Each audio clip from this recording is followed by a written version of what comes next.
मी चॅनलवरती कोणत्याही प्रकारच्या टिप्स किंवा माझा कोणताही प्रीमियम ग्रुप नाही आहे। माझे सर्व व्हिडिओ जे असतात ते एज्युकेशनल पर्पजसाठी असतात। जय हिंद मित्रांनो, मी दीपक पुन्हा एका नवीन व्हिडिओमध्ये तुमचं सर्वांचं खूप स्वागत आहे। तर मित्रांनो, येणारं जे वर्ष असणार म्हणजे 2024 वर्ष असणार, त्यामध्ये आपल्या कोणत्याही टिपमध्ये चांगल्या प्रकारचे रिटर्न बनवू शकतात, कोणत्याही टिपला आपण आपल्या पोर्टफोलिओचा भाग बनवला पाहिजे, त्याची सर्व माहिती आपण आजच्या व्हिडिओमध्ये या ठिकाणी जाणून घेणार आहोत। तर व्हिडिओ नक्की शेवटपर्यंत बघायचा आहे, व्हिडिओला स्किप करू नका। तुम्ही जर व्हिडिओला स्किप करत असाल तर ज्या पण महत्त्वाच्या गोष्टी असतात त्या तुम्हाला समजत नाही, त्यामुळे तुम्ही नक्की व्हिडिओ शेवटपर्यंत बघितला पाहिजे। आणि जर तुम्ही चॅनलवरती नवीन असाल म्हणजे व्हिडिओला पहिल्यांदाच बघत असाल तर चॅनलला पण नक्की सबस्क्राईब करून घ्या आणि जवळ दिलेलं बेल आयकॉन बटन जे असतं त्यावरती पण हिट करायचं आहे, जेणेकरून जे पण व्हिडिओ मी अपलोड करेल त्यांची नोटिफिकेशन तुम्हाला ताबडतोब मिळत जाणार। त्यामुळे तुम्ही बेल आयकॉनला पण नक्की हिट करायचं आहे। तर मी तुम्हाला वारंवार ETF बद्दल महत्त्वाची माहिती देत असतो आणि ETF मध्ये आपण गुंतवणूक का करायची असते ते पण सांगत असतो। तर एक सामान्य व्यक्ती जेव्हा स्टॉक मार्केटमध्ये काम करत असते, तिच्या मनात नेहमी भीती असते, मला स्टॉक मार्केटमध्ये लॉस होऊ शकतो, मी जेव्हा पण एखाद्या स्टॉकला घेणार त्याला होल्ड करणार मला त्या ठिकाणी मोठा लॉस होऊ शकतो, ही शंका त्याच्या मनामध्ये नेहमी असते। मग त्यासाठी एक चांगला पर्याय जो असतो तो म्हणजे ETF मध्ये आपण स्विंग ट्रेडिंग करून पण चांगला पैसा मिळू शकतो, किंवा लॉंग टर्म मध्ये जर तुम्ही ETF ला होल्ड करत असाल तर त्या ठिकाणी पण तुम्ही चांगल्या प्रकारचे रिटर्न बनवू शकतात। कारण की ETF द्वारे आपण एका इंडेक्समध्ये गुंतवणूक केलेली असते आणि सर्वांना माहीत असतं की इंडेक्स कधी झिरो होणार नाही। जसा आपला निफ्टी 50 नावाचा इंडेक्स आहे तो झिरो होऊ शकत नाही, तो येणाऱ्या काही वर्षांमध्ये आपल्याला चांगल्या प्रकारचे रिटर्न देऊनच जाणार। त्यामुळे ETF आपल्यासाठी सेफ असतात, एका सामान्य माणसासाठी ETF हे सेफ असतात, त्यामध्ये पण पैसा आपला बनू शकतो। त्यामुळे मी तुम्हाला ETF बद्दल नेहमी माहिती देत असतो। तर 2024 मध्ये कोणते महत्त्वाचे ETF आपण बाय केले पाहिजे अशा 5 ETFची नावे मी तुम्हाला सांगणार आहे। मग त्या ETF मध्ये आपण गुंतवणूक केल्यानंतर आपली कोणत्या स्टॉकमध्ये गुंतवणूक होत असते ते पण मी तुम्हाला सांगणार आहे। चला तर मग कोणताही वेळ वाया न घालवता आजच्या व्हिडिओला आपण सुरुवात करूया। 5 कोणते असे ETF असणार की ज्यामध्ये आपण 2024 मध्ये गुंतवणूक करू शकतो किंवा स्विंग ट्रेडिंग करू शकतो आणि चांगले रिटर्न पण आपल्याला त्यामध्ये मिळू शकतात। त्यामधील पहिला ETF म्हणजे निफ्टी बीज। पहिला ETF जो असणार तो म्हणजे निफ्टी बीज। दुसरा ETF जो असणार तो म्हणजे बँक बीज। 3 नंबरचा ETF म्हणजे CPSE ETF।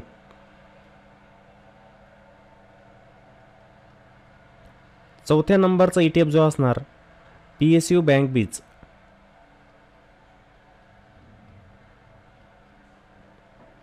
PSU बँक बीज आणि 5व्या नंबरचा ETF जो असणार तो म्हणजे सिल्वर बीज। असे 5 ETF आहे की ज्यामध्ये आपण 2024 वर्षामध्ये पण चांगल्या प्रकारचा पैसा बनवू शकतो स्विंग ट्रेडिंगद्वारे, किंवा याच्यामध्ये तुम्ही इन्व्हेस्टमेंट करू शकतात, म्हणजे एक प्रकारे SIP पण यामध्ये तुम्ही करू शकतात किंवा लमसम पण करू शकतात। आता बहुतेक जण काय असतं ना की मोठा पैसा असतो, मोठा फंड असतो, ते एकाच वेळेला लमसम पद्धतीने काय करतात या ठिकाणी गुंतवणूक करतात।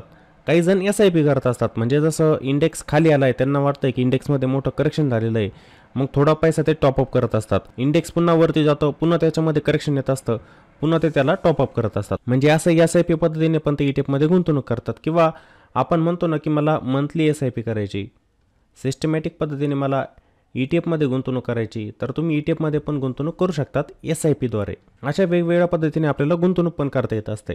मग हे 5 ETF असे असणार आहे की आपण याच्यामध्ये चांगल्या प्रकारची स्विंग ट्रेडिंग करून चांगला पैसा पण बनवू शकतो किंवा गुंतवणूक पण करू शकतो। आता ह्या 5 ETFचीच आपण निवड का केली, तर हे 5 ETF जे असणार यांच्यामध्ये चांगल्या प्रकारचं व्हॉल्यूम पण असतं, कारण की जो पण ETF आपण निवडायचा असतो त्यामध्ये आपण बघायचं असतं व्हॉल्यूम, की त्या ETF मध्ये किती व्हॉल्यूम आहे। नाहीतर तुम्ही असा ETF निवडला की त्यामध्ये व्हॉल्यूमच नसणार, मग जेव्हा तुम्हाला ETF बाय आणि सेल करायचे असतात तेव्हा तुम्हाला अडचण येत असते। मग त्यासाठी ETF मध्ये व्हॉल्यूम असला पाहिजे, लिक्विडिटी असली पाहिजे। नाहीतर तुम्ही एखादा ETF आजच्या दिवशी बाय करून टाकला आणि तुम्हाला 3% प्रॉफिट येत आहे, समजा एक ETF होता तो 100 रुपयाला तुम्ही बाय केला आणि तोच ETF 103 वरती गेला, म्हणजे तुम्हाला एका ETF मागे 3 रुपयांचं प्रॉफिट झालं। पण जेव्हा तुम्हाला ETF सेल करायचा असतो, बाहेर जो असतो 102 रुपयांवरती असतो, म्हणजे त्या ठिकाणी काय होत असतो, स्प्रेड तयार होत असतो, मग या ठिकाणी तुम्हाला नुकसान सहन करावं लागतं। त्यासाठी असा ETF आपण निवडला पाहिजे की त्यामध्ये व्हॉल्यूम असतं, लिक्विडिटी असते। त्यामुळे अशा 5 ETFची आपण या ठिकाणी निवड केलेली की ज्यांच्यामध्ये जास्त व्हॉल्यूम असणार। निफ्टी बीज सर्वांना माहिती आहे, निफ्टी 50 इंडेक्सचा काय ETF आहे। त्यानंतर बँक बीज कशाचं ETF, बँक निफ्टीचा। बँक निफ्टी इंडेक्स पण सर्वांना माहिती आहे त्याचा ETF आहे। CPSE ETF CPSE इंडेक्स आहे, CPSE इंडेक्सचा हा काय ETF. त्यानंतर PSU बँक, सर्वांना माहिती आहे पब्लिक सेक्टर अंडरटेकिंग, म्हणजे ज्या सरकारी बँका असतात त्यांचा एक इंडेक्स असतो PSU index, PSU bank index, त्याचा हा ETF असतो. आणि त्यानंतर सिल्वर बीज, सिल्वर सर्वांना माहीत आहे चांदी, चांदीचे भाव बघतो आपण दिवसेंदिवस वाढत असतात आणि सिल्वरमध्ये असते व्होलॅटिलिटी, म्हणजे यामध्ये तुम्हाला चांगल्या प्रकारचे रिटर्न पण ताबडतोब मिळून जात असतात. आता माझ्या मते सर्वजण जवळजवळ सिल्वर बीजमध्ये पण ट्रेडिंग करत असणार, त्यामुळे याच्यामध्ये पण आपले चांगले रिटर्न 2024 वर्षामध्ये बनू शकतात. तर टप्प्याटप्प्यांमध्ये आपण यांचे चार्ट पण बघणार आणि लेवल पण बघणार. आता बाईंग सेलिंगचा मी सल्ला देणार नाही तुम्हाला, ठीक आहे, फक्त मी तुम्हाला त्यांच्याविषयी माहिती देतोय. जेव्हा यांच्यामध्ये करेक्शन येत असतं तेव्हा तुम्ही त्यांच्यामध्ये बाईंग सेलिंग करायची असते, म्हणजे डीपमध्ये बाय करायचं आणि जेव्हा ETF वरती जात असतो त्या ठिकाणी तुम्ही सेल करायचं असतं, प्रॉफिट बुकिंग करायचं असतं. मी लेवल सांगत नाही, फक्त तुम्हाला ETFचे चार्ट दाखवतोय, आता कोणत्या लेवलवरती आहे ETF त्या सर्व गोष्टी दाखवतोय फक्त. तर सुरुवातीला आपण बघू निफ्टी बीज. तर मी समोर निफ्टी बीजचा चार्ट ओपन केलेला आहे आणि आत्ताच्या वेळेला जर त्याची प्राइस आपण बघितली किती चालू 235 आणि आपल्या भारतातील सर्वात मोठा इंडेक्स म्हटला की तो म्हणजे निफ्टी 50 इंडेक्स आहे. आपण याची हिस्ट्री पण बघतोय की याच्यामध्ये उतार चढाव चालूच असतात, म्हणजे निफ्टी 50 खाली पण येताना दिसते तुम्हाला, जसं कोरोनामध्ये क्रॅश आला होता बघा मार्केटमध्ये, कोरोनामध्ये क्रॅश आलेला होता, निफ्टी खाली होती, जवळजवळ 7,500 पर्यंत निफ्टी आलेली होती आणि आता कोणत्या लेवलपर्यंत गेली, जवळजवळ 21,500 पर्यंत. हाय जर बघितला 21,600चा आहे, जवळजवळ 21,600 पर्यंत गेलेली, म्हणजे निफ्टीने किती मोठे रिटर्न तुम्हाला जनरेट करून दिलेले. आत्तापर्यंतचा जर विचार केला CAGR 14-15% आहे इंडेक्सचा. मग एवढे रिटर्न जर तुम्हाला मिळाले, आता हे रिटर्न कसे असतात ॲन्युअली, की ॲन्युअली रिटर्न दिले 14-15%. एखादं वर्ष असं पण असतं की तिथे इंडेक्समध्ये आपल्याला निगेटिव्ह रिटर्न दिसू शकतात. एखादं वर्ष असं असू शकतं की त्यामध्ये तुम्हाला 20-30% रिटर्न पण दिले, असं पण होत असतं. ॲन्युअल रिटर्न असतात 14 ते 15%, हे ॲव्हरेज रिटर्न. मग याच्यामध्ये पण तुम्ही स्विंग ट्रेडिंग करून चांगला पैसा बनवू शकतात. जेव्हा आपल्याला सेफ साईडने जायचं असतं आपण ETFचा विचार करतो, जेव्हा याच्यामध्ये करेक्शन येत असतं तेव्हा चांगला पैसा ETFमध्ये पण बनत असतो, ठीक आहे. आता हाय जर बघितला याचा 238चा आणि थोड्याच दिवसामध्ये खूप चांगल्या प्रकारचे रिटर्न याने जनरेट करून दिले. आता तुम्ही जर बघितलं याची किंमत बघा, मार्च लास्टपर्यंत बघा किती होती, किती दिसते तुम्हाला इथे 184-185 आणि आता महिना चालू आहे डिसेंबर, म्हणजे मार्चपासून या ETFने आपल्याला चांगल्या प्रकारचे रिटर्न दिलं, कंटिन्यूस वरती जाताना दिसते. आपण जर याचं कॅल्क्युलेशन बघूया, जर कोणी मार्च एंडिंगला याच्यामध्ये गुंतवणूक केली असती तर किती टक्के रिटर्न मिळाले असते, तर बघा 29% रिटर्न ETFमध्ये रिटर्न मिळाले 29%. ही जी रॅली होती जेव्हा मार्केटने ते बॉटम बनवलं होतं बघा, या ठिकाणी जेव्हा मार्केटने बॉटम बनवला होता, रिव्हर्सल दिला, इथून जवळजवळ 29% रिटर्न बनले. मग कोणी जर या डिपमध्ये बाईंग केलेली असती, जेव्हा इथे करेक्शन आलेलं होतं या डिपमध्ये बाईंग केली असती तर चांगल्या प्रकारचे रिटर्न पण या ETFमध्ये बनलेले असते. चांगला ETF आहे, याच्यामध्ये गुंतवणूक केली, याच्यामध्ये आपण स्विंग ट्रेडिंग पण करू शकतो, किंवा आपल्याला वाटतं आहे की 10-15 वर्षांसाठी मला ETFला होल्ड करायचं आहे, लमसम अमाऊंट याच्यामध्ये टाकायची, मग थोड्या डिपची तुम्ही वाट बघितली पाहिजे, थोडा डिप आल्यानंतर यामध्ये गुंतवणूक केली पाहिजे. किंवा तुम्हाला वाटतं SIP स्वरूपामध्ये, असं नाही की तुम्ही मंथलीच SIP केली पाहिजे, असं पण काही नाही. समजा तुम्हाला ETF आता दिसतोय 235, समजा येणाऱ्या काही दिवसांमध्ये निफ्टीमध्ये करेक्शन झालं आणि ETF आला जवळजवळ 200च्या आसपास, तर तिथे काही अमाऊंट तुम्ही टाकू शकतात. पुन्हा ETFवरती जाणार 220च्या आसपास, पुन्हा तो 210वरती आला, पुन्हा त्याला टॉपअप करायचं, असं टॉपअप करून पण तुम्ही याच्यामध्ये चांगला पैसा येणाऱ्या 10-15 वर्षांमध्ये मिळवू शकतात. हा चांगला इंडेक्स आहे. सर्वांना माहिती आहे निफ्टी 50 झिरो होणार नाही, त्यामुळे आपला पैसा पण यामध्ये झिरो होणार नाही, येणाऱ्या दिवसांमध्ये चांगले रिटर्न आपले बनतीलच. त्यानंतर दुसरं ETF म्हणजे बँक बीज. आता हा दुसरा ETF म्हणजे बँक बीज. आता हा ETF जो असतो कोणत्या इंडेक्सला फॉलो करतो, निफ्टी बँक इंडेक्स याला फॉलो करत असतो. याची किंमत आत्ताच्या वेळेला जर बघितली 483ची आणि याचा हाय होता 455 याचा होता हाय. ऑल टाईम हाय जर बघितले तर 455 रुपये, म्हणजे जवळजवळ 500 रुपयांच्या आसपास हा ETF गेलेला होता. आता हा ETF तुम्हाला डीपमध्ये पण मिळत होता, जेव्हा बघा मार्चमध्ये एक रिव्हर्सल मार्केटमध्ये आलेला होता. इथे दिसते तुम्हाला करेक्शन आल्यानंतर डीप दिला, तर ती लेवल होती 396 वरती. जर ह्या डीपमध्ये कोणी बाईंग केली असती तर त्याला पण चांगले रिटर्न या ठिकाणी मिळालेले असते. जे स्विंग ट्रेडिंग करत असतात त्यांनी ते स्विंग ट्रेडिंग केली असती तरी त्यांचा पैसा बनलेला असता. आपली जी स्ट्रॅटेजी आहे बघा, 3-3% 4-4% करेक्शन आलं की बाईंग करणं, प्रॉफिट बुक करणं, पुन्हा ईटेपला बाय करणं, पुन्हा सेल करणं, पुन्हा करेक्शन आलं की पुन्हा बाय करणं. तर त्याच्यामध्ये पण या ठिकाणी पैसा बनलेला असता 8 महिन्यांमध्ये.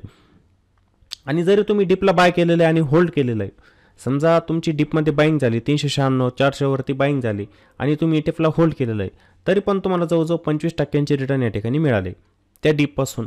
मग तुम्ही सांगा 8 महिन्यांमध्ये 25% रिटर्न. जेव्हा आपण बँकमध्ये FD करतो, समजा जर तुम्ही 1 लाखांची FD बँकेत केली तर तुम्हाला रिटर्न किती मिळणार? 5 किंवा 6%. 5% किंवा 6% रिटर्न तुम्हाला मिळतात. ते पण किती दिवसात? 1 वर्षात. आणि ETF जर तुम्ही गुंतवणूक केली असती याच ठिकाणी, डीपचा फायदा या ठिकाणी तुम्ही उचलला असता, तुम्हाला रिटर्न मिळाले 25%. आता काही जण असतात, भीती असते त्यांच्या मनामध्ये, त्यांनी 25% रिटर्न नाही घेतली, त्यांनी घेतली 20% रिटर्न. मग तुम्ही सांगा 1 वर्षामध्ये 20% रिटर्न कमी आहेत का? बँकेपेक्षा 4 पट रिटर्न तुम्ही या ठिकाणी बनवताय. डीपचा फायदा मिळून तुम्ही असे रिटर्न पण बनवू शकतात. जे स्विंग ट्रेडिंग करताय त्यांनी पण चांगले रिटर्न या ठिकाणी बनवलेले असतील. त्यामुळे हा ETF पण चांगला आहे. करंट मार्केट प्राईस जर बघितली 483 वरती, तर याच्यामध्ये जो पण डीप येईल चांगला, म्हणजे जवळजवळ ETF जर 450च्या आसपास आला तर ती चांगली संधी असेल. जे लॉंग टर्म इन्व्हेस्टर असतील किंवा स्विंग ट्रेडिंग करत असतील, आपल्या स्ट्रॅटेजीनुसार जे स्विंग ट्रेडिंग करणारे त्यांनी डीपमध्ये बाईंग केली पाहिजे. 3-4% प्रॉफिट झालं, 3-4% प्रॉफिट झालं की सेल केलं पाहिजे. ही स्ट्रॅटेजी आपली या ठिकाणी असली पाहिजे. तर हा ETF पण चांगला आहे स्विंग ट्रेडिंगसाठी. आणि सर्वांना माहिती आहे येणाऱ्या वर्षांमध्ये बँकिंग सेक्टर पण बुलिश असू शकतं. त्यामुळे रिटर्न पण आपले या ठिकाणी चांगले बनू शकतात. हा दुसरा ETF होता बँक बीज. आता तिसरा ETF म्हणजे PSU बँक बीज. आता तिसरा ETF जो बघतोय आपण PSU बँक बीज, तर काही दिवसांपूर्वी याचा व्हिडिओ मी बनवलेला होता आणि तुम्हाला म्हटलं होतं की येणाऱ्या दिवसांमध्ये हा ETF जाऊ शकतो 70 रुपयांच्या आसपास. एवढ्या लेवल यामध्ये मिळू शकतात. ठीक आहे, जात होता ETF जवळजवळ 65 रुपयांच्या आसपास गेलेला होता. 65 रुपयांचा याचा हाय बनलेला एक, आणि याने पुन्हा डिप दिलेला होता. आणि आपण काय म्हटलं होतं की आपण इथे पुन्हा बाईंग करू शकतो. 61 रुपयांच्या आसपास आलेला होता ETF आणि पुन्हा गेला 62 रुपयांवरती. तर 2024 वर्षामध्ये पण चांगली रॅली आपल्याला PSU बँकिंग सेक्टरमध्ये बघायला मिळू शकते. 2024मध्ये जे आपण सरकारी बँका असतात, SBI झालं, बँक ऑफ बडोदा झालं, यांच्यामध्ये तेजी येणार हे लक्षात ठेवा तुम्ही. त्यामुळे इथे पण आपले चांगले रिटर्न बनू शकतात. या ETFने पण जबरदस्त रिटर्न दिलेले आहेत. जसं मागचे इंडेक्स आपण बघितलेले होते की त्यांच्यामध्ये मार्चपासून रिव्हर्सल आलेला होता, तशाच प्रकारचा याच्यामध्ये पण रिव्हर्सल आला आणि याने पण खूप चांगल्या प्रकारचे रिटर्न बनवून दिले. आता इथे पण बघा, कोणी डीपमध्ये जर केलेली असते बाईंग इथं, तरी रिटर्न बघा किती जास्त होते. ही रिटर्न बघा तुम्ही 68% रिटर्न. किती? 68% रिटर्न ह्या डीपमध्ये. सांगा तुम्ही 8 महिन्यामध्ये 68% रिटर्न. 8 महिने 68% रिटर्न कुठे मिळणार? एखादा स्टॉक पण देत नाही. असे पण स्टॉक आहेत की 2 वर्ष झाले साईडवेज आहे, फंडामेंटल चांगलं आहे, सर्व काही चांगलं आहे, पण रिटर्न नाही. रिलायन्स सारखा स्टॉक बघा, इन्फोसिस बघा, HDFC बँक बघा, 2 वर्ष झाले साईडवेज आहे. एक टॉप बनवतात, पुन्हा त्या बॉटमपर्यंत येऊन जातात, पुन्हा तिथून रिव्हर्सल जातात. त्याच रेंजमध्ये 2 वर्ष झाले. स्टॉक पण एवढे रिटर्न देऊ शकत नाही, एवढे ETFने रिटर्न दिले. या PSU बँक बीजने 68% रिटर्न, हे फक्त 8 महिन्यांमध्ये. आता तुम्ही म्हणाल एवढे रिटर्न तर दिले त्याने, आता किती देणार? आपण या ठिकाणी इंडेक्सला फॉलो करतोय, आपण स्टॉकला फॉलो नाही करत. कारण की एक इंडेक्स जो बनतो तो स्टॉकचा पोर्टफोलिओ असतो. आता त्याच्यामध्ये 1-2 स्टॉक असे पण असू शकतात की त्यांच्यामध्ये करेक्शन येऊ शकतं मोठं, पण बाकीचे जे स्टॉक आहे ते आहेत वरती घेऊन जाणारे इंडेक्सला. इंडेक्समध्ये उतार चढाव तर चालूच राहणार आहे. मग त्या उतार चढावाचा फायदा आपल्याला ETFद्वारे मिळवायचा असतो की याच्यामध्ये करेक्शन झालं तर डीपमध्ये बाईंग करायची. स्विंग ट्रेडिंग करत असाल डीपमध्ये बाईंग करत चला, वरती गेल्यानंतर सेल करून टाकत चला. जे इन्व्हेस्टर असतील, हाच इंडेक्स आहे तुम्हाला कंटिन्युअसली वरती जाताना दिसतो, याच्यामध्ये करेक्शन होतं आहे, आपण इथे मग बाईंगच्या संधी शोधल्या पाहिजे. जसं तुम्हाला हा अपटेनमध्ये जाताना दिसेल बघा. आपण चार्टला थोडं ड्रॉईंग करून घेऊया. इथे दिसतंय तुम्हाला एक ट्रेन लाईन येते बरोबर परफेक्ट, एक अपट्रेनमध्ये जाताना दिसतोय आपल्याला इंडेक्स इथे. हे बघा,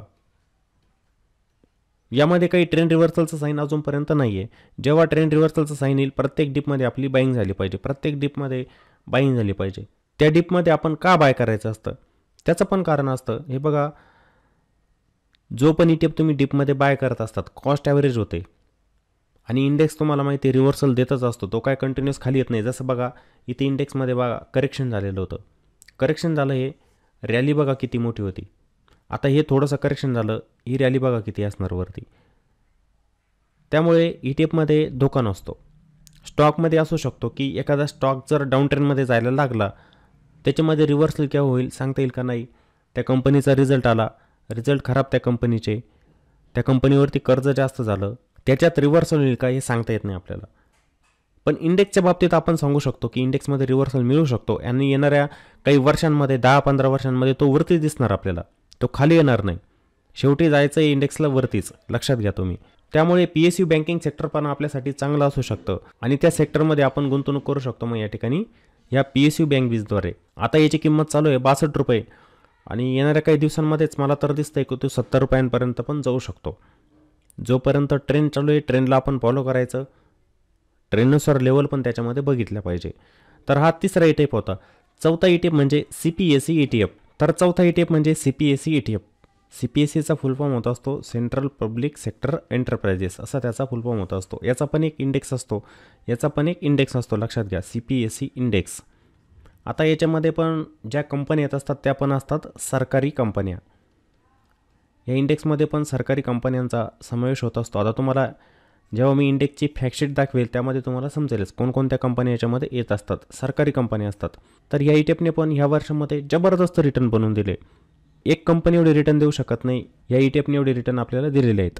आता बहुतेक जणांनी याच्यामध्ये स्विंग ट्रेडिंग पण केलेले असेल. जेव्हा संसदेत आपले भारताचे माननीय पंतप्रधान नरेंद्र मोदी यांनी जे स्पीच दिलेलं होतं त्यामध्ये पण त्यांनी सांगितलेलं होतं की येणारं भविष्य जे असणार सरकारी कंपन्यांचं असतात. ठीक आहे, येणारं वर्ष जे सरकारी कंपन्यांसाठी चांगलं असणार आहे. ठीक आहे, एक हिंट त्यांनी पण दिलेली होती की जे शेअर मार्केटमध्ये काम करतात त्यांच्यासाठी. तेव्हापासूनचा कालावधी बघा तुम्ही, जबरदस्त रिटर्न या कंपनीने दिलेले आहेत. याच्यामध्ये येणाऱ्या कंपन्यांची नावे पण मी तुम्हाला नंतर सांगणारच आहे. ठीक आहे, तर हा पण ETF बघा 65 रुपयांच्या आसपास आहे. जर या ETFमध्ये कोणी स्विंग ट्रेडिंग केली असते, जसं आपण म्हणतो ना की 3% ETF गेला प्रॉफिट बुक, दुसऱ्या डिमॅटमध्ये बाईंग, पुन्हा 3% वरती गेला प्रॉफिट बुकिंग, पुन्हा दुसऱ्या डिमॅटमध्ये बाईंग, असं करत जर कोणी याच्यामध्ये स्विंग ट्रेडिंग केलेली असती तर जबरदस्त रिटर्न त्यांना या ETFमध्ये पण मिळालेले असणार. ठीक आहे, आता जेव्हापासून मी व्हिडिओ बनवलेले होते ETFचे बघा स्ट्रॅटेजीचे, त्यानुसार जर कोणी स्विंग ट्रेडिंग करत असणार तर त्यांना पण चांगले रिटर्न या ठिकाणी मिळालेले असणार. ठीक आहे, याचा हाय 66 रुपयांच्या आसपास होता, टॉपला आहे. आता कोणाला इन्व्हेस्टमेंट करायची त्यांनी काय केलं पाहिजे, आपल्या स्ट्रॅटेजीनुसार इन्व्हेस्टमेंट केली पाहिजे. असं नाही की आलो मी व्हिडिओ बघितला आणि लगेच बाईंग करायला सुरुवात केली, असं नसतं. थोड्या डिपची वाट बघा, कोणता इंडेक्स असू द्या त्याच्यामध्ये थोडं करेक्शन होणारच. स्टॉक असतात, स्टॉकमध्ये प्रॉफिट बुकिंग होणारच. स्टॉकमध्ये जर प्रॉफिट बुकिंग झाली तर इंडेक्स खाली येणारच, इंडेक्स खाली आला तर ETF पण खाली जात असतो. मग ज्यांना इन्व्हेस्टमेंट करायची त्यांनी डीपची वाट बघितली पाहिजे, थोडं करेक्शन व्हायला पाहिजे, त्यानंतर त्यांनी बाईंग करायचं असतं. असं नाही की व्हिडिओ बघितला मग मी ताबडतोब जाऊन ETFला बाय करतो, असं नसतं कधी. तर हा ETF पण चांगला आहे. येणारे काही वर्ष जे असणार त्याच्यामध्ये हा ETF पण आपल्याला चांगले रिटर्न देऊ शकतो. तर तुम्ही बघा याच्यामध्ये पण आपण सुरुवातीपासून बघूया की ह्या वर्षामध्ये किती रिटर्न दिले याने. म्हणजे आपलं जे 2023 वर्ष चालू झालं तर तेव्हापासून किती टक्क्यांचे रिटर्न दिले ते आपण बघू. इथे बघा 1 जानेवारी, इथून जानेवारी महिना जर बघितला आपण, इथून जेव्हा याची किंमत चालू होती 38 रुपये, तर तेव्हापासून आत्तापर्यंत म्हणजे टॉपपर्यंत हे रिटर्न जर तुम्ही बघितले 72% रिटर्न. सांगा कोणता स्टॉक तुम्हाला एका वर्षामध्ये 72% रिटर्न देतो आहे? नाही देत. पण ह्या ETFने 72% रिटर्न दिलेले आहेत. जबरदस्त रिटर्न, तुम्हाला कुठेही विकनेस दिसणार नाही. कंटिन्युअसली ETF वरती जातो आहे. इथं थोडा वेळ घालवला ETFने, पुन्हा या ठिकाणी ट्रेंडचं कंटिन्युएशन केलं, पुन्हा वरती जातो आहे. आता असं पण होऊ शकतं येणाऱ्या काही दिवसांमध्ये थोडा वेळ इथे घालू शकतो तो, एखाद महिना, पुन्हा इथून आपल्या ट्रेंडला कंटिन्यू करू शकतो. किंवा याच्यामध्ये जर करेक्शन झालं, जे इन्व्हेस्टर असतील त्यांच्यासाठी पण संधी, जे स्विंग ट्रेडिंग करतात त्यांच्यासाठी पण संधी. संधीचा फायदा मग आपण या ठिकाणी उचलायचा असतो. 55 रुपयांच्या आसपास मिळालं तर ती आपल्यासाठी खूपच चांगली संधी. मग पुन्हा 2024 सालामध्ये आपले चांगले रिटर्न यामध्ये बनवू पण शकतात. चांगला ETF आहे. याच्यामध्ये व्हॉल्यूम पण असतं, तुम्ही जाऊन बघा, NSEच्या वेबसाईटवरती जाऊन बघायचं, तुम्हाला समजेल की या ETFमध्ये चांगल्या प्रकारचं व्हॉल्यूम असतं. डेलीचं व्हॉल्यूम बघा जास्त असतं, त्यामुळे या ETFला पण आपण बाय करू शकतो. त्यानंतरचा 5वा आणि शेवटचा ETF म्हणजे सिल्वर बीज. आता 5वा ETF म्हणजे सिल्वर बीज. आता सिल्वर बीजची किंमत चालू आहे 73.48 वरती. तुम्हाला सर्वांना आठवत आहे याचे व्हिडिओ मी वारंवार बनवत असतो. या ठिकाणी कोणी जर ETF ला बाय केलेलं असतं इथं बॉटमला, म्हणजे जवळजवळ ETF जेव्हा आलेला होता 69 रुपयांवरती, एका दिवसामध्ये 4.5% रिटर्न, जे स्विंग ट्रेडिंग करत असतात त्यांच्यासाठी. आता ज्यांनी होल्ड केलेलं असेल त्यांच्या बाबतीत काय झालं की ज्यांनी वर्षभर ETF ला होल्ड केलेलं आहे त्यांना या ठिकाणी रिटर्न मिळालेले नसणार. कसं हे बघा, तुम्हाला समजेल की हा ETF साईडवेज होता. हे बघा, हा एक झोन आहे त्याचा, या झोनमध्येच ETF काय करतोय, ट्रेड करतोय इथे. म्हणजे आपण एक बॉटम पकडू शकतो की 67 रुपये हा एक सपोर्ट आणि याच्यामध्ये 76 रुपये लेवल काय बनलेली, एक रेजिस्टन्स बनलेली आहे. या रेंजमध्येच तुम्हाला ETF दिसतोय सिल्वर बीज.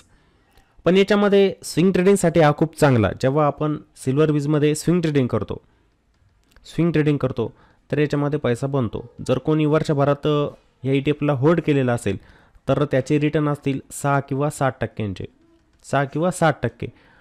कोणी जर स्विंग ट्रेडिंग केलेली असते तर त्याचे रिटर्न 20 ते 25% रिटर्न आरामात बनलेले असते वर्षभरामध्ये. जास्त असू शकतात पण मी कमीत कमी पकडतोय 20 ते 25% रिटर्न या ठिकाणी आरामात घेऊ शकले असते प्रत्येक स्विंगला कॅच केलं असतं तर. कारण की असा ETF आहे, खूप व्हॉलेटाईल आहे, तुम्हाला तो 4-5% रिटर्न इझिली देऊन जातो 2-3 दिवसामध्येच. काही वेळेला एकाच दिवसात होतं 4%, जसं इथे चाललेलं होतं बघा. इथे म्हणजे 8-10 दिवसांपूर्वी बघा, इथे जे रिटर्न मिळाले एकाच दिवसामध्ये 4.5% रिटर्न सिल्वर बीजमध्ये. व्हॉलेटिलिटी असते याचा, तर स्विंग ट्रेडिंगसाठी तुम्ही 2024मध्ये पण चांगला वापर करू शकतात या ETFचा. याच्यामध्ये स्विंग ट्रेडिंग करून तुम्ही चांगला पैसा पण बनवू शकतात. आता येणाऱ्या दिवसांमध्येच पुन्हा आपल्याला 76 रुपयांच्या लेवल पण दाखवू शकतो ETF, 76 रुपयांपर्यंत जाऊ शकतो. आणि जेव्हा पण ही 76 रुपयांची लेवल ब्रेक करेल ETF, आपल्याला पुढचं टार्गेट जवळ याच्यामध्ये 80 रुपयांचं पण मिळू शकतं. मग कोणाला लॉंग टर्मसाठी जर ETFमध्ये बाईंग करायची आता, ही लेवल चांगली आहे का, तर ही लेवल पण चांगली आहे आता. कारण की ETF ह्याच रेंजमध्ये फसलेला आहे, तुम्हाला दिसेल पण ह्याच रेंजमध्ये फसलेला आहे. जेव्हा पण ह्या रेंजच्या बाहेर निघणार तो चांगलं टार्गेट आपल्याला देऊन जाणार. मी 80 रुपये पकडतोय, तो जास्त पण जाऊ शकतो. आता सिल्वरचे भाव बघा तुम्ही, 75,000 76,000च्या आसपास चाललेले. तोच भाव 80,000वरती गेला आपल्याला ETF, त्यानंतर आपल्याला ETF 80 रुपयाला पण बघायला मिळू शकतो. समजलं? तर 2024मध्ये पण आपल्यासाठी चांगल्या संधी असणार या सिल्वर बीजमध्ये. सिल्वरचे भाव वाढतच असतात, सर्वांना माहिती आहे, ते कमी होत नाही. सोने आणि चांदी जे असतात थोडी खाली आली तरी भाव वाढतात. आपण हिस्ट्री बघतोय त्याची. आपण इतिहास जर बघितला सोने आणि चांदीचा, जेव्हा पण त्यांच्यामध्ये करेक्शन येतं खरीददारी होत असते, भाव वरतीच जात असतात. आपण जर 2008-10चा विचार केला, सोनं कुठं होतं 10,000वरती, आता कुठे 62,000वरती, वाढलेलंच आहे. चांदीचे भाव बघा वाढलेलेच आहे. तर भविष्यात पण हे भाव वाढणारच, त्यामुळे तिथे पण आपला पैसा बनवू शकतो. स्विंग ट्रेडिंग करून अजून चांगला बनवू शकतो. जे ETFमध्ये स्विंग ट्रेडिंग करत असतील तर त्यांच्यासाठी पण चांगलं आहे, तिथे पण चांगला पैसा बनेल. तर हे काही महत्त्वाचे ETF होते, त्यांचे चार्ट आपण बघितले. आता इंडेक्स फॅक्टशीट दाखवतो मी तुम्हाला, म्हणजे स्टॉक समजेल तुम्हाला कोणकोणते असतात त्यामध्ये. आता सर्वात पहिले आपण जी फॅक्टशीट बघणार निफ्टी 50ची. आता निफ्टी 50चे 50 स्टॉक सर्वांना माहीत असतील, कोणकोणत्या स्टॉकचा त्यामध्ये समावेश होतो सांगायची गरज नाही.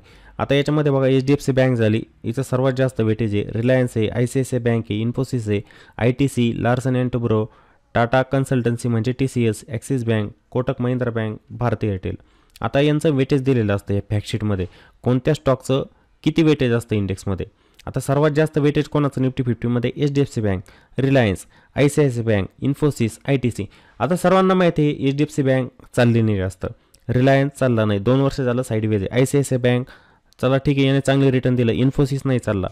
पण हे जे लार्ज कॅप स्टॉक जे आहेत यांनी जर येणाऱ्या दिवसांमध्ये चांगली रॅली दिली तर आपल्याला निफ्टी बीज पण वरतीच दिसणार.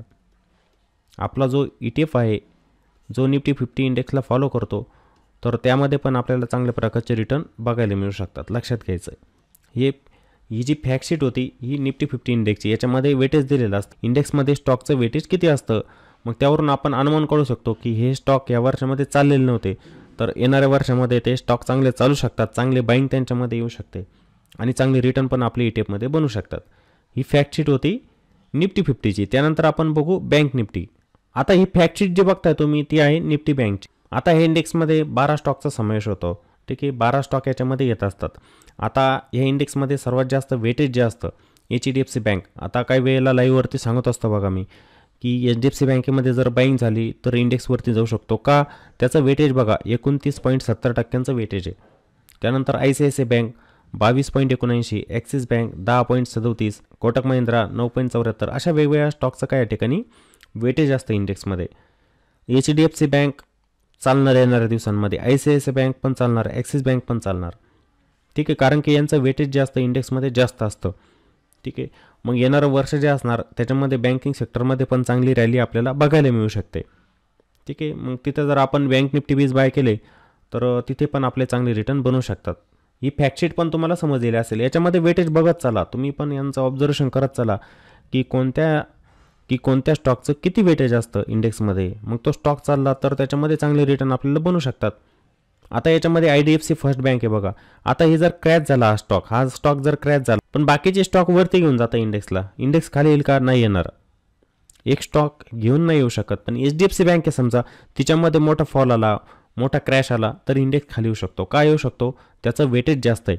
ICICI बँक, HDFC बँक एका दिवसात खाली येताना दिसले तुम्हाला. ठीक आहे, इंडेक्स खाली येणारच, कारण की त्यांचं वेटेज जास्त आहे.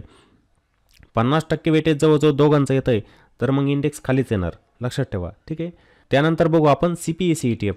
आता हा इंडेक्स आहे बघा, तुम्हाला सांगितलं ना CPSE index, central public sector enterprises. ह्या इंडेक्समध्ये स्टॉक येत असतात 11 स्टॉकचा समावेश याच्यामध्ये होत असतो. मग याच्यामध्ये कोणकोणते सेक्टर येत असतात? Power, oil and gas, capital goods आणि कन्स्ट्रक्शन. हे सरकारी कंपन्या सर्व बघा तुम्ही. NTPC सरकारी company, power grid, coal India, ONGC, BEL, NHPC, oil India, HGVN, NBCC, Cochin shipyard, या सर्व काय असतात? सरकारी कंपन्या असतात. यांचा समावेश त्यांच्यामध्ये होत असतो. तुम्ही बघा आता NTPC स्टॉक कुठे ट्रेड करतोय, पॉवर ग्रीड, ONGC बघा, ऑइल इंडिया जाऊन बघा कशा प्रकारची बाईंग येते. त्यानंतर Cochin shipyard, defence company, Cochin shipyard जाऊन बघा स्टॉक, त्यांच्यामध्ये चांगली बाईंग येताना दिसते आपल्याला. ठीक आहे, तर हे स्टॉक पण तुम्हाला माहीत पाहिजे की मला जरी ते CPSE ETF बाय करायचा आहे, तो CPSE ETF जो आहे तो CPSE इंडेक्सला फॉलो करतो, तर त्याच्यामध्ये कोणते स्टॉक येत असतात मग ते पण तुम्हाला माहीत असले पाहिजे. ते तुम्ही बघायचे असतात फॅक्टशीटवरती. इंडेक्सची फॅक्टशीट असते एक, तिच्यामध्ये तुम्ही जाऊन बघायचे असतात. समजलं? हा होता CPSE इंडेक्स. त्यानंतर PSU बँक इंडेक्स बघू आपण. आता ही फॅक्टशीट जी आहे PSU बँकची, म्हणजे पब्लिक सेक्टर अंडरटेकिंग, सरकारी बँका असतात ना त्यांची, म्हणजे त्याच्यामध्ये बँका येत असतात बघा 12. PSU बँक इंडेक्समध्ये बँक येत असतात 12. आणि त्याच्यामध्ये पण सर्वात जास्त वेटेज जर आपण बघितलं ते म्हणजे स्टेट बँक ऑफ इंडिया. त्याच्यामध्ये सर्वात जास्त वेटेज जर म्हटलं तर state bank of India, SBI 31% weightage आहे बघा. तुम्हाला सांगत असतो ना की जेव्हा पण तुम्ही PSU बँक 20 बाय करायचा, तुम्ही लक्ष ठेवायचं PSU बँक इंडेक्सवरती, आणि त्यामध्ये पण तुम्ही SBI आणि बँक ऑफ बरोडा यांच्यावरती लक्ष ठेवायचं. का ठेवायचं? त्यांचं वेटेज बघा ना किती जास्त आहे. कॅनरा बँक एक झाली, PNB एक, युनियन बँक आहे, इंडियन बँक आहे, bank of India, bank of Maharashtra, Indian overseas bank, central bank of India, यांच्यावरती लक्ष ठेवायचं असतं तुम्ही. यांच्यावरती लक्ष ठेवलं तुम्ही एका इंडेक्सला पण ट्रॅक करतात, त्यानंतर तुम्ही एका ETFला पण ट्रॅक करत असतात. कारण की स्टॉकवरती गेले तर इंडेक्सवरती जाणार, इंडेक्सवरती गेले तर ETF पण वरती जाणार. येणारं 2024 वर्ष जे असणार आहे तर त्यामध्ये पण या स्टॉकमध्ये चांगली बाईंग आपल्याला बघायला मिळू शकते, चांगली रॅली येऊ शकते. PSU जे पण असणार आहे, म्हणजे PSU बँकिंग असू द्या किंवा CPSE असू द्या, तर त्यांच्यामध्ये पण आपल्याला चांगली रॅली येताना दिसू शकते 2024 वर्षामध्ये. मग आपण डीपमध्ये जर त्या ETFमध्ये बाईंग केली तर नक्कीच आपल्याला चांगला फायदा त्या ठिकाणी मिळू शकतो, चांगले रिटर्न आपले बनवू शकतात. आता हे सर्व जे ETF सांगितले मी तुम्हाला, माझ्याजवळ पण त्यांची होल्डिंग आहे. मी एक लॉंग टर्म पोर्टफोलिओ जो आहे तो बनवलेला आहे ETFचा. आपण जसं स्टॉकचा पोर्टफोलिओ बनवत असतो तसा मी ETFचा पोर्टफोलिओ बनवलेला आहे. आणि माझी स्ट्रॅटेजी काय असते? Buy on dip. जेव्हा पण एखाद्या इंडेक्समध्ये करेक्शन झालं, ETFमध्ये करेक्शन झालं, मी टॉपअप करतो. त्याच्यामध्ये मी टॉपअप करत असतो. आता जसं निफ्टी 50 इंडेक्स आहे, 21,600 वरती गेला. समजा याच्यामध्ये 1,000 पॉईंटचं करेक्शन झालं, 1,000 पॉईंटचं करेक्शन याच्यामध्ये झालं, मी काय करणार? टॉपअप करणार त्याला. ही माझी स्ट्रॅटेजी असणार त्याच्यामध्ये, बाय ऑन डीपची स्ट्रॅटेजी. कारण की माझा व्ह्यू काय आहे? लॉंग टर्मसाठी. स्विंग ट्रेडिंग तर वेगळ्या डिमॅटमध्ये करतोच मी, पण माझी स्ट्रॅटेजी काय? मला या पोर्टफोलिओला होल्ड करायचं आहे पुढचं 15 वर्षांसाठी. मी शॉर्ट टर्मसाठी बघत नाही, त्यामुळे मी प्रत्येक डिपमध्ये बाय करण्याचा प्रयत्न करत असतो. तर हे काही महत्त्वाचे ETF होते. ते ETF कोणते होते ते तुम्हाला समजलेलं असेल. त्या ETFचे चार्ट पण मी तुम्हाला दाखवले, त्यांच्या इंडेक्सची फॅक्टशीट जी होती ती फॅक्टशीट पण मी तुम्हाला दाखवली. आणि येणाऱ्या दिवसांमध्ये तुम्ही पण चांगल्या प्रकारचा प्लॅन या ETFमध्ये करू शकतात. मी कोणाला सल्ला देणार नाही, तुम्ही स्वतः पण यांचा अभ्यास करायचा, लेवल बघायच्या आणि त्यानुसार बाईंग सेलिंग करायची. मी कोणताही सल्ला तुम्हाला देणार नाही की म्हणणार नाही की या लेवलला तुम्ही बाईंग करा. जेवढे पण ETF सांगितले त्यांच्या लेवल तुम्ही बघायच्या, त्यांच्यामध्ये व्हॉल्यूम असतं का ते पण बघत चला, त्यांची फॅक्टशीट पण बघा. आणि हा व्हिडिओ जर तुम्हाला आवडलेला असेल तर व्हिडिओला नक्की लाईक करायचं आहे आणि व्हिडिओला कॉमेंट पण करत चला. तुमच्या काही क्वेरी असतील तर तुम्ही कॉमेंट बॉक्समध्ये लिहा, त्याचे उत्तर देण्याचा पण मी नक्की प्रयत्न करेल. आणि व्हिडिओला पण जास्तीत जास्त शेअर करायचं आहे, जेणेकरून प्रत्येक सामान्य व्यक्ती जे आहे त्यांच्यापर्यंत हा व्हिडिओ पोहोचेल, त्यांना पण समजेल की आपला स्टॉक मार्केटमध्ये सेफ पैसा पण बनत असतो, चांगल्या पद्धतीने पण आपण स्टॉक मार्केटमध्ये पैसा बनवू शकतो.